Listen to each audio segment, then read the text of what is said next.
In the broadcast booth, Paul. Big game coming here tonight. Regis trying to get to that second place spot in the conference before playoffs start.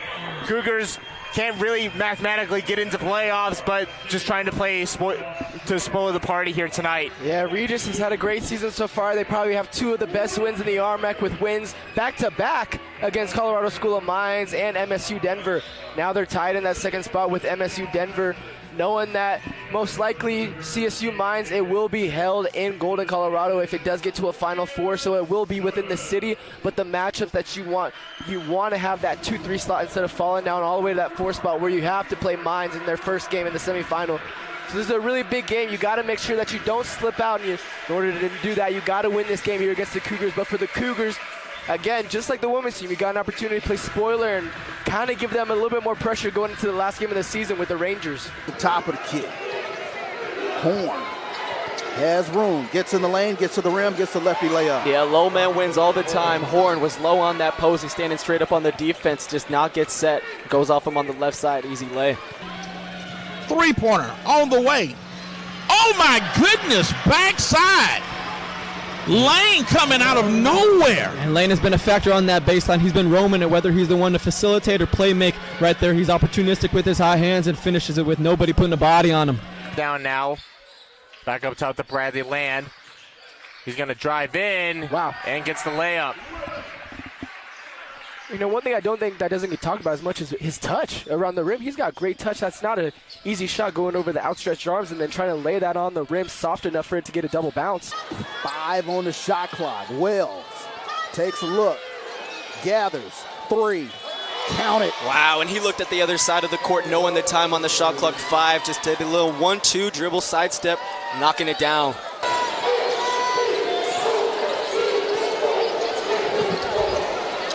Three for Horn, count the 3. Yeah, and you're seeing it. The field goal percentage is dipped down under 40% for the Texas Thunder Tigers. Horn, third 3 on the night. Not a good enough closeout right there, and he's feeling it, talking to the crowd a little bit. That's Moti with the basketball. Good job on him to settle it down. It's been a little erratic on the offensive end. Get something right here for your playmaker. Yes, sir. Anderson going to the window. Going directly to the rack, put it in. And just the athleticism about the young man right there, taking the body contact, using his left arm to defend. It's really a matchup out of the 2-3 zone that's giving the Tigers a lot of problems. You got to be aware of the cut in lane on the baseline. There it is right there, what you was just talking about. Yeah. Yeah, and he was seeking that out on the baseline. They're whipping around on both wings. It's inside of the paint, takes a floater, no good. Rebounded by Promise, puts the cleanup away. You like that, though, by Everson. He's been showing a little bit more aggression on the offensive end. Has scored in double figures in 3 of the 4 past games. Got off to a slow start to start his graduate season, second season with the Cougars. Puts that up, and Promise cleans it up. And bodies have to get back right now. Horn attacks, free throw line jumper, front rims it. And they got away with that in transition, allowing him to just have an easy 15-foot pull-up. He usually makes those. Alex Anderson, coast to coast. One-man fast break. And fortunate enough, off the miss, you get an easy transition right there, and that's what happens. We talked about it, getting under this 18 timeout, feeling good about yourself, trying to get to the last push. Yeah. And turnover. Here come the Panthers. Going all the way to the rim was Horn. He'll be fouled that time. I mean, he's lightning in a bottle. Get him in transition. It's tough to put a body in front of him. Already in double digits on the night. We talked about it. 26 points a game in the last 5. Just so dynamic. Gets to the line as well, and it's been a pretty clean game so far, but back-to-back trips going to the line for the Panthers. Back to Land. Land driving, fadeaway I shot love that. on the elbow. And from our vantage, that looked money from the get-go right there. Just great spin move, got to his spot, and just elevated. Texas Southern running the floor, but great defensive play that time by Grambling State.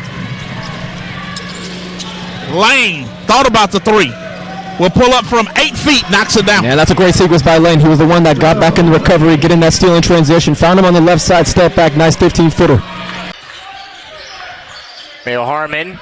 Wow. Good finish there.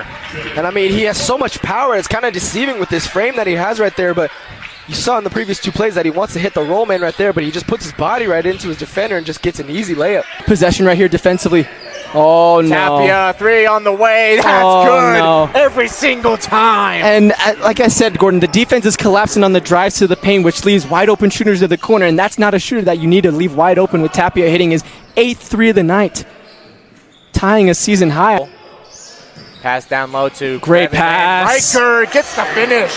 Wow, what a great feed into Bradley Land. They know he's prone to getting that post shot up, but then Schaefer Riker, timely cut.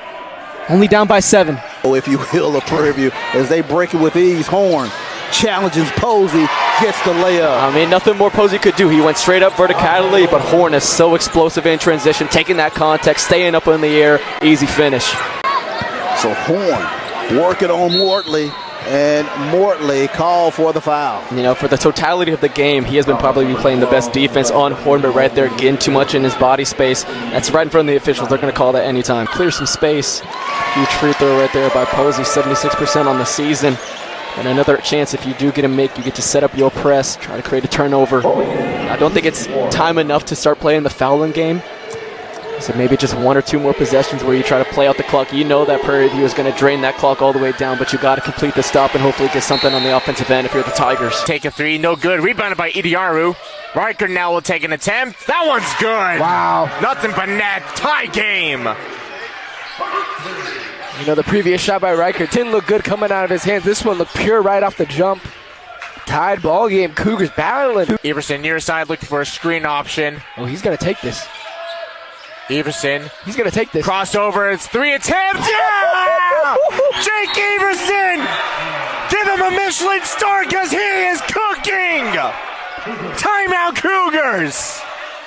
You saw him set that up. He kind of backed up knowing that he had the matchup that he wanted. Hit a difficult shot on the left wing a couple minutes ago. This one straight away off dead center. Nylon, my goodness. He wasn't lying when he said he was going up tonight, Gordon. And when you played that much college ball, you had so much experience. You know these moments. You need to hit big shots like that. When you have 2 games left in your collegiate career, this is the moments that you have worked for so long, and it's finally paying off. Brown now. He's got 5 to shoot. Brown gets a shot off and 1 off the glass. I mean, it feels like every time, that's 3 times now where the Cougars have the lead. The Rangers get an and 1 opportunity to either tie it or take the lead. And Brown, like we said, are the stars going to show up in the moments that they need to show up? Brown was silent in the first half. Now, getting going. And you're talking about a potential 4-point play in just that one possession, just getting back within a 1-possession game right here if Muddlin's able to knock these 2 down.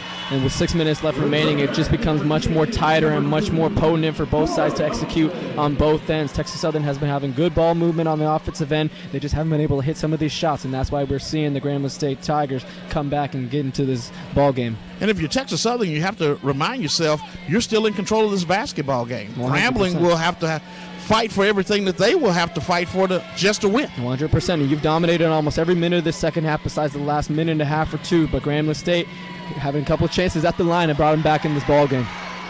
Quickly inbounded to Reichert, into the middle to Idiaru. One-handed dunk. And what an ATO right there, coming out of the timeout, drawing up something for Promise Idiaru. Looked like he was going to slip out for a shot, but cuts to the basket for a wide open dunk. Great pass by Reichert. As the cheerleaders are going at it here in this rivalry. That's a war on and off the court. You know what I mean?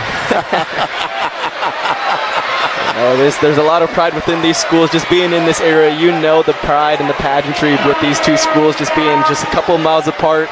Always good fan bases going home and away. And obviously the cheerleaders and dance got to get involved in it. It doesn't have to be settled with the 5 on the court.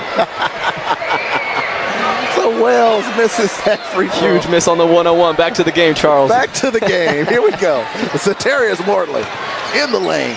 Weisinger. Haven't heard much from him tonight. And he gets the hoop on the horn. And he makes himself known in the moment that you need him the most. 3:41 left. He gets to the line for an and 1 opportunity. Try to cut it down to 10. You're very fortunate for them to get that miss off the 1-and-1. That's what you needed coming down in this under 4. It's all about possession by possession, getting a stop and making sure you capitalize by executing on this end. Give and go to Reichert. Land pump fakes the three, drives in Yep. with the finger roll layup. And it was about time that Bradley Lane had woken up. I told you he needed to go onto that bench for a little bit of rest and get his head back on his shoulders. Know that this is his type of a ball game to take over. And you really look at it, the more you see this Prairie View team, you start to like them a lot. Even without their leading scorer, Joseph, in this game they have so much depth, and throughout this season they've had notable results, especially at LSU and at Missouri and even at North Texas. I had to stop on the way back home to Houston at the Buc-ee's at Waller, Texas, because I thought they were going to pull off that upset against North Texas. I was convinced, and they took them down to the wire, and that would have been a very impressive win for them. But they continued to just put up results, and you were wondering why they weren't so consistent. It's because of the injuries that have been hampering them. It's just so tough whenever you're battling injuries for your star players, and you've had guys step up in their roles, and they've done it admirably. But whenever you're in a conference setting, and especially like this, you need to have it on a consistent basis through SWAC play. But they're getting it tonight, and in a very important game going for seeding. Horns action up high. Weisinger crossover dribble, got all the way to the middle of the lane, uses it, and scores. And that's what Weisinger does. He's one of those guys on Texas Southern that can break you down. He got good position, going and driving into the lane, waiting in the lane, got his defender up, and then got the contact. We'll finish with an and-one with an opportunity to tie the game. Basketball coach at Grambling State University, and also coached the women's team here at Texas Southern. Go around and around and around, and she finally goes down. Kissed every part of the rim with no intention to go on a second date right there. I'm about to say, it's Valentine's. You're supposed to get a kiss. 10 on the shot. Has to make a move. Kick out. Three-pointer. Ooh, just a little off. Boy. And that's the one thing in this 2-3. You don't have your assignments on the defensive boards. Whenever you have shooters like this, those long rebounds can kill you. Oh, my goodness. Right decision, nobody at home. And I could see what Say was thinking right there. He has seen Lane roam that baseline. Has been a couple of times where he's been the recipient of that pass back to him right there. Unfortunate for him. It looks very embarrassing on that possession, but you could see what was going on right there. It has been the on-ball defense by Morty on Horn over this last couple of minutes to really stem the tide for the Panthers offense.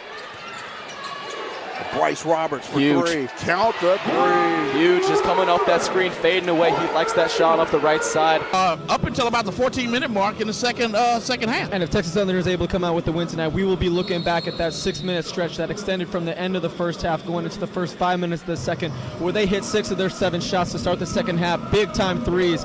And then they were able to capitalize on the defensive end. A lot of one-and-done possessions, able to get those long rebounds, convert in transition. But then great job of Grambling State just to keep going at it. They kept chipping away. They've been able to tie it, but they haven't been able to take the lead. Right there on that last possession, they had a good chance to on that 3 by Mudalip. Couldn't get it to go down, and Gorecki goes back to the line for 2 crucial free throws. And here's the thing, if you're the Grambling State University Tigers, you have to remember that even if there's a miss here, there's still an opportunity for you to tie the basketball game. And you get your miss right there, so it's still going to be a one-possession game. Doesn't necessarily mean you have to shoot a 3 on the next possession right there just to get the best look that you can. And if it does generate an open look for one of your guys like Ballard or Mudlib, you will take that because you can live with that kind of shot with the way that they've been going on tonight. On this end, you got to get Bradley Lane going right here, and I just love that he just has to take matter into his own hands. Not a lot is working for anybody else on the offensive end, but you got to go back to your bread and butter, what has worked all season. If you need offense, you got to go back to your leading scorer. Can't get it to go. And here's a quick transition play for UCCS. Oh my, what a play there. That's transition basketball. You look up ahead, your eyes are up, you find your man in the middle, and he finds his man cutting to the lane. Gets a wide open dunk. What a... But as we got Schaefer Reichert on the drive, but CJ Barnes with the two-handed jam there. Oh my goodness. Hammer time from CJ Barnes on that offensive rebound.